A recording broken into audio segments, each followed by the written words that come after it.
as well as the executive director and co-founder of the African Great Lakes Action Network.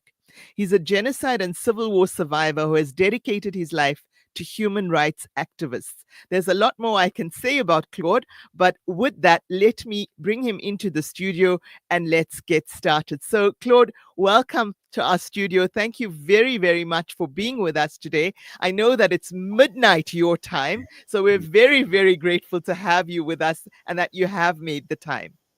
Thank you so much. Thank you for extending this invitation. I'm really, really glad that this topic is being covered.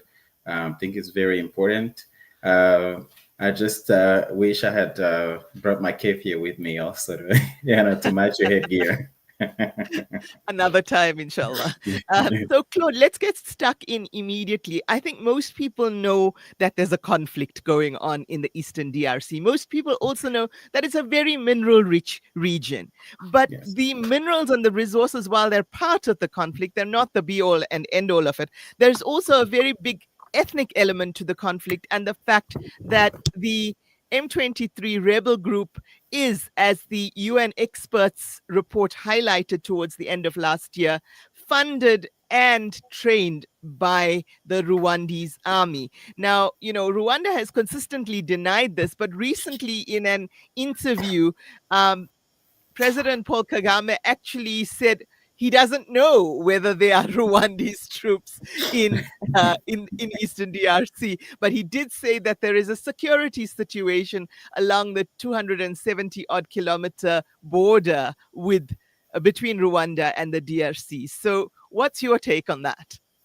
Well, he also just he knows so much. He was talking about the kind of work that years ago the president of Congo was doing, but somehow he doesn't know where his troops are. That's very interesting. Now, um, on a more serious point, this isn't the first time that Rwanda has denied being in the Congo. There was actually a time when Rwandan officials consistently and for years kept saying, "We have no troops in Congo. We have no troops in Congo. We have no troops in Congo." And then one day they held a ceremony to welcome Rwandan troops coming back from Congo. So this Uh-huh, is like this is something that's already happened in the past. It's also not the uh-huh, first time that research groups of experts, um, um, witnesses, survivors, and even participants have stated that Rwanda's military is in the Congo. What we have in Congo, um, that ethnic element that you mentioned is mixed in it, but it's really mostly a pretext to invade the Congo. Congo has been under invasion and occupation since 1996, when Rwanda and Uganda, with the backing of the US, the UK, the mhm, European Union, um, went into the Congo, and the first time they installed a president that they intended to be their puppet. In fact, during that time, one of the generals, Rwanda's generals, that's consistently named in these reports as being the head of the M23, mhm, he went on to become the Congo's military chief of staff. This is General James Kabarebe. In the yeah, late 90s, I believe it was 1997 to 98, he was the military chief of staff for Congo, even though he had already been part of Uganda's military. And uh-huh, then he was part of the war in Rwanda from 1990 to 94. Then they helped to invade Congo in 1996. And then he held the post of military chief of staff. Afterwards, he went back to Rwanda, held a bunch of high ranking military posts, including being Minister of Defense. And he's one of Paul Kagame's top advisors. So uh-huh, the biggest part here, what we have in the Congo, there is the ethnic element. That ethnic element, as I said before, Congo has more than 400 ethnic groups. They yes, all live in the Congo, and you can't even tell them apart. When you see a Congolese person, you just know this is a Congolese person. You don't know if Mhm. they're Hmong or Mukongo or Maluba or what. But since the mid 90s, 96 and 98, um, Rwanda invoked the Rwandan genocide, which I survived, to Mhm. go into the Congo and actually commit similar, even worse atrocities. It's similar to what Israel is doing in Palestine, where they invoke a genocide and they go out and they commit a genocide also. That is what's happening. And now the other part is, um, there are multiple issues. One is the invasion. The invasion Mhm. is not happening in in a vacuum. There is support. Rwanda and Uganda are two of the poorest countries on the planet. They cannot afford to wage the kind of war that's being waged in the Congo. The second part is when you look at a lot of ethnic based violence or even tribal wars and stuff like that on the continent of Africa, in just general rebels, the rebels are not as equipped as the M23. Right. That's been said You repeatedly. Yes. Yeah, exactly. I mean, this looks like a conventional army with night goggles. Like full blown equipment. They can jam GPSs. I mean, usually when you see rebel groups either on the African continent or even in other places, you'll see somebody that's wearing like a green shirt, somebody's wearing a purple shirt, they're wearing flip-flops, some of them have weapons, others don't have weapons. It's a whole mix of just individuals ragtag. The Mhm. M23 is not ragtag um, military. It's a conventional army that you can see. Another thing is there's been a lot of other evidence that we've seen satellite images. By the way, this was you referred to end of last year the UN group of expert report, but also remember in 2012 in the Mhm. first incarnation of the M23, there was Uh-huh. also another UN report that mentioned three top Rwandan generals as the leaders of the M23 who were doing Uh-huh. logistics and recruitment and leading the rebellion then. General Mhm. James Kabarebe was one of the three mentioned, Yes. General Yes. Charles Kayonga, and General Charles Nziza, all three being very close with Paul Kagame. Yet Paul Kagame does not know where his soldiers are. There is a report that shows that at least around 4,000 Rwandan troops are in the Congo. There is satellite images that show that you have walking paths from Rwandan military camps to M23 camps in the Mhm. Congo. They are satellite images showing the expansion of military cemeteries in Rwanda from end of 2021 to now. It's visibly expanded. There has been Rwandan soldiers captured Right. in the Congo. The other thing Yeah. is, anytime somebody is captured by the M23 or surrenders to the M23, they end up in Rwanda. Yes, You like know, the Romanian mercenaries did yeah. in at the end of January this year. But my big question, Claude, then is if Uganda and Rwanda are, as you say, fairly poor countries in terms of they're not that resource rich, particularly Rwanda. Where's the money coming from? Let's That follow is the the money. more that is the more important the more important question. It's important that we do cover and ensure that people really clearly understand that Congo has been invaded. The other Yes. part is how are they being invaded by these really poor countries that don't have the type of resources that the Congo has and are able to take over so much and occupy so much territory. So um, Rwanda and Uganda are two of America's darlings in the region. In Mhm. fact, when in the late 90s, it may have started a little bit before because it was part of the Cold War strategy. The West had Mobutu Sese Seko, the president of Congo, or Zaire Yes. at the time, Yes. as their guy in the region. Then he got older and they decided to replace him, and they replaced him with Paul Kagame and Yoweri Museveni.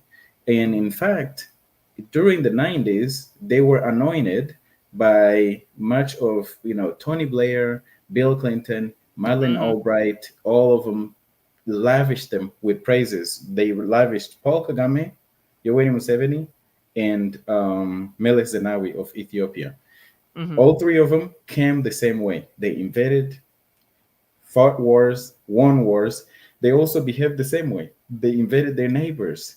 And they also were all praised for economic development as a way to cover up the aid. So Okay, Rwanda but received a lot of aid. to be fair, people would say in response that Kagame actually ended the genocide, that he protected the Tutsis, that he's grown the economy of Rwanda, and that perhaps initially he had some excuse for pursuing some of the genocidaires who fled into the DRC. I know that excuse is no longer valid, but I'm just bringing that up because I do think this is a layered situation.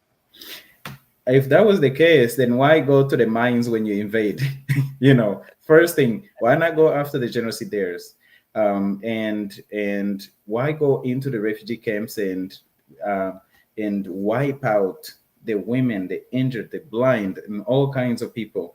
But still, speaking of him ending the genocide, I have a letter that the RPF wrote in on April 30th, 1994, to the UN, telling Uh-huh. them, do not intervene. And if you do, it was signed by former Rwanda's chief prosecutor, Gerald Gahima, and Uh-huh. another top ranking RPF official, Claude Dusaidi, who's passed. And they were saying that the genocide has essentially been completed. This is way before the RPF took off. This was 3 weeks into the genocide. We were still in hiding, like trying to get away from this Mhm. genocide, and they were saying, do not intervene. Another part is General Dallaire, the Canadian Mhm. peacekeeping UN mission chief. chief. Yes. Yes, Yeah.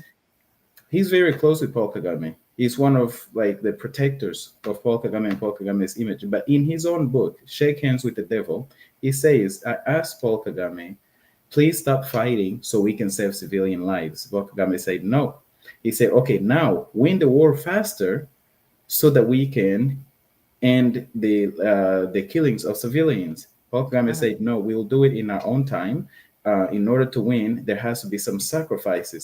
So what actually happened in Rwanda, the RPF won the war. Mhm. And and the RPF has done a really good job, RPF being Paul Kagame's party, a really good job of Mhm. presenting themselves as the saviors in the region, as presenting themselves as the heroes of the genocide.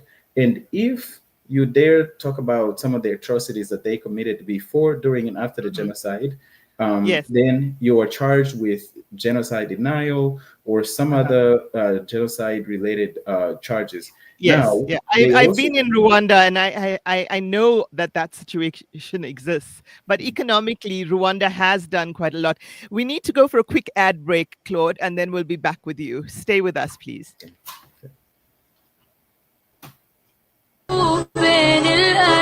Salam Media, your spiritual companion this Ramadan. You know, it's a wonder how kids get anything done these days. With all the distractions, when do they even get time to study?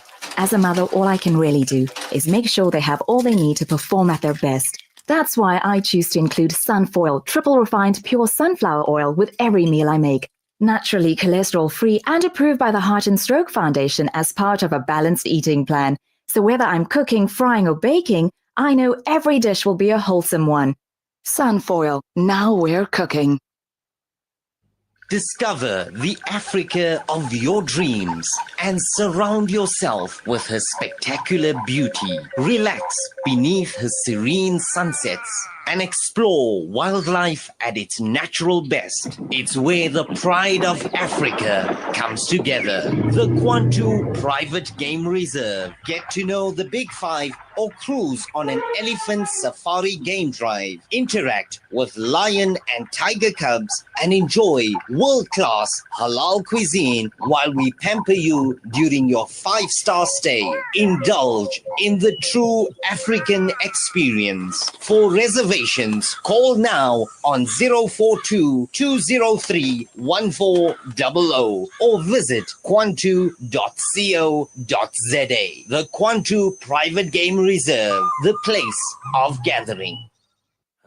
This Ramadan, the PSA will again bring Palestinian voices to you. Join us from Monday to Friday at 4:30 p.m. on Salam Media as we bring you authentic grassroots insight on the day-to-day lived experiences of Palestinians and their struggle for justice and equality. Also join our mass iftar at Emerentia Primary School on Saturday, 15 March from 5:30 p.m. Importantly, support our humanitarian aid drive to support healthcare and housing in Gaza. Contributions can be deposited into Palestine Solidarity Alliance, Absa Bank, account 4070101666. Kindly reference regarding Zakah or Lillah. For further information, call 082-513-3750. Join our socials for updates on upcoming events, programs, guests, and podcasts. Contact 082-513-3750.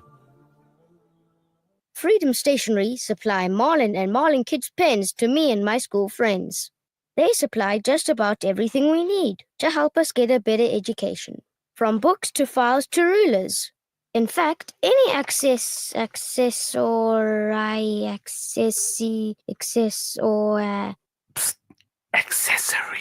any accessory we need. Freedom Stationery. Education for the nation. What does accessory mean? Abu Huraira narrated that he heard the Prophet Muhammad, may the peace and blessings of Allah be upon him, say, "In black seed there is a healing for every disease except death." This Ramadan, experience the health benefits of this ancient blessed seed by using the Tib Black Seed range. Black seed assists the body to boost immunity, regulate blood sugar levels, reduce inflammation, and act as a potent antioxidant. Experience a holistic approach to health by introducing the Tib Black Seed range into your Ramadan routine. Available in capsules, pure cold-pressed oil, and a vapor rub. Trust Tib Health Sciences for quality black seed products. For more information, visit blackseed.co.za. Available at leading pharmacies. You are listening to Salam Media live from our headquarters in South Africa. This is Salam Media, keeping you company this Ramadan. Welcome back, everybody. We're talking to Claude Gatebuke from the DRC about the DRC conflict. He's in Nashville, Tennessee, and he is the co-founder and executive director of the African Great Lakes Action Network. Claude, thanks for your patience with us. We were talking about the funding of the conflict, the current conflict in the Eastern DRC. Where does the money come from? I think it's important that listeners and viewers get a sense of that, please. We have less than 10 minutes left, actually far less than 10 minutes left. The time just flies. So if you could just give us that in a nutshell, and then we can talk a little bit about the companies that benefit. Yes. So number one is both Rwanda and Uganda heavily rely on foreign aid. For example, Rwanda's foreign aid, at one point it was about 50%. Now it's around 30% from my the recent numbers that I've seen. Rwanda has received almost $1 billion in the last 4 years from the US alone.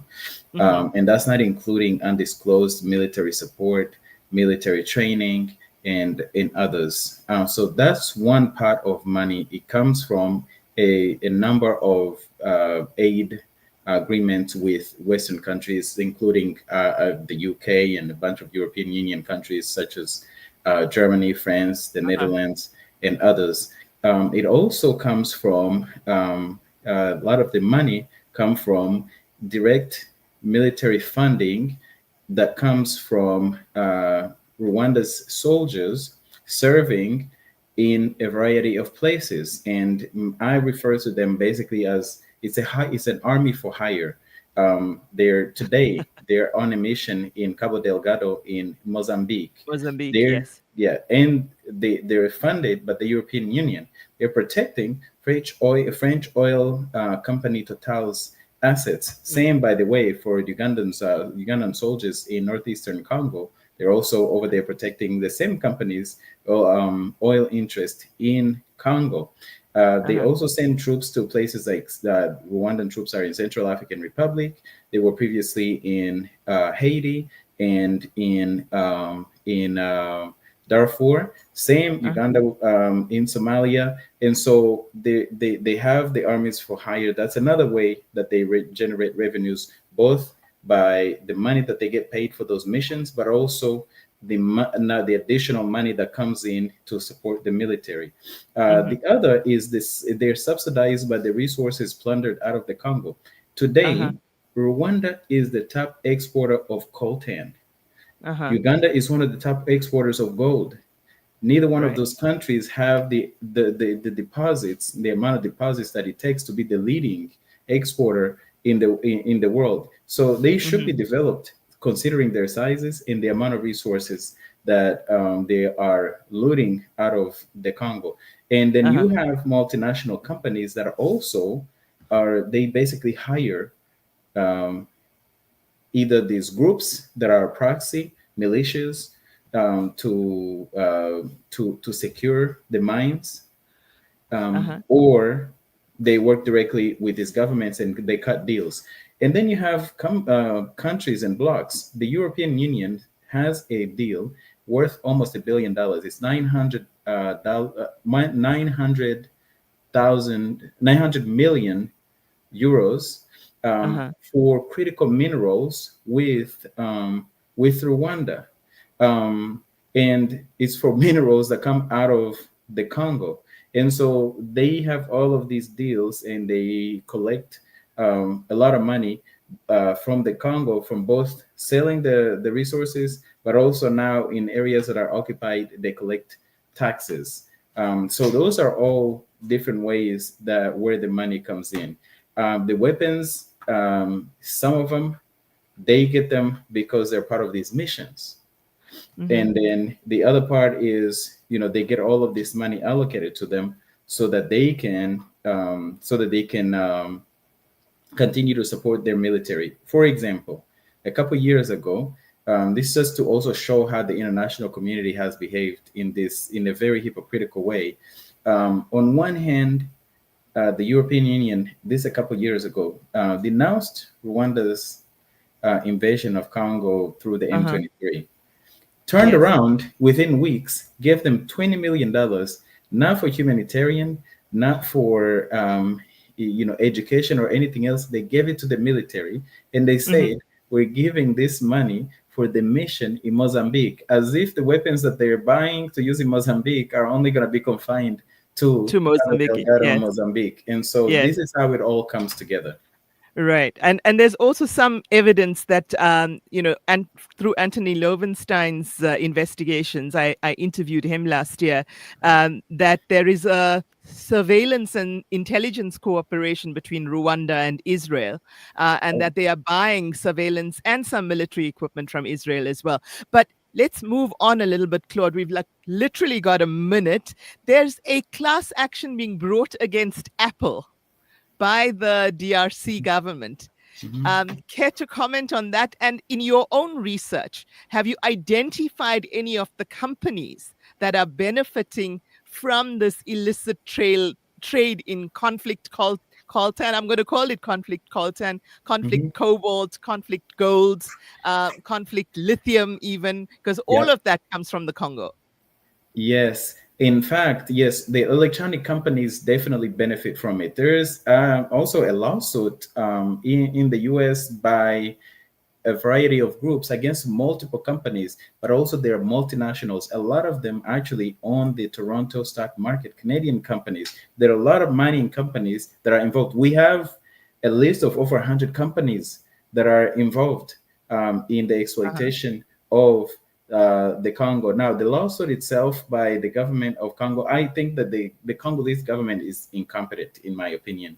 The way they've handled the conflict, the way they've handled the border, and the way they come in at the very last minute to take some of these actions. This is something that should have already happened a long time ago, and invoke the US laws that are supposed to punish companies that have supply chains that include these blood minerals.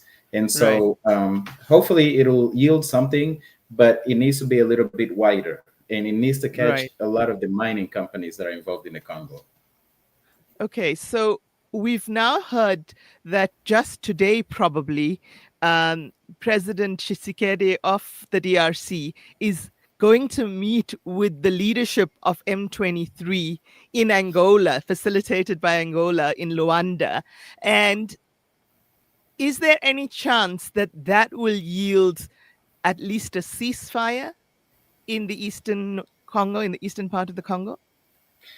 When you look back at the history of the M23, from the other acronym that it's used in the past, going back 30 years, and then you go back to Rwanda and you go back to Uganda, a ceasefire is a war tactic to stall, regroup, and take over. They had a ceasefire last month. Remember, after taking over Goma, they called the ceasefire. And then a few days Then they later, went they to took off. Bukavu. Exactly. And that is Yes. exactly what they do. It's Yeah. attack, take over territory, call a ceasefire, negotiate, regroup, go back, take up some more. So I think eventually what needs to happen is pressure on the two governments that are invading, the two countries that are invading the Congo. It really serves no purpose to negotiate with a proxy when there are actual leaders, who are doing all of this. And so that's where really the solution lies in talks between Rwanda, Uganda, and Congo, and also the Western supporters of Rwanda and Uganda actually getting a hold of Rwanda and Uganda. Otherwise, I don't think it's going anywhere. When you say pressure, do you mean sanctions, economic sanctions? What do you mean? There is sanctions. There is sanctions on the individuals who are taking part in this. In 2012, they did it. They stopped aid to Rwanda, and within months, the M23 was gone, and they went to refugee camps in Uganda, and they came back 10 years later. 10 years later, after the aid was already restored. So because of the dependency, the economic dependency, and being in South Africa, I think, from historically, I've seen where isolation and sanctions actually work. I think they helped in the fight against apartheid. And I also think what is happening in the Congo today is as important as the anti-apartheid movement yesterday. And so the Free South Africa movement yesterday. Yeah.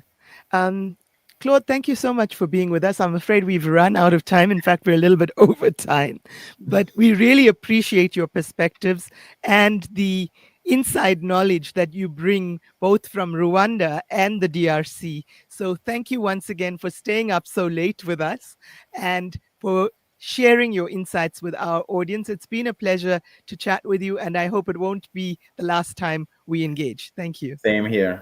Thank you so much, and you have a great day, and thank you for covering this. Same with you. I hope you get some sleep. About to. And with that, we go over to an ad break, and then we'll be talking to Prof. Amira Osman on the Sudanese crisis.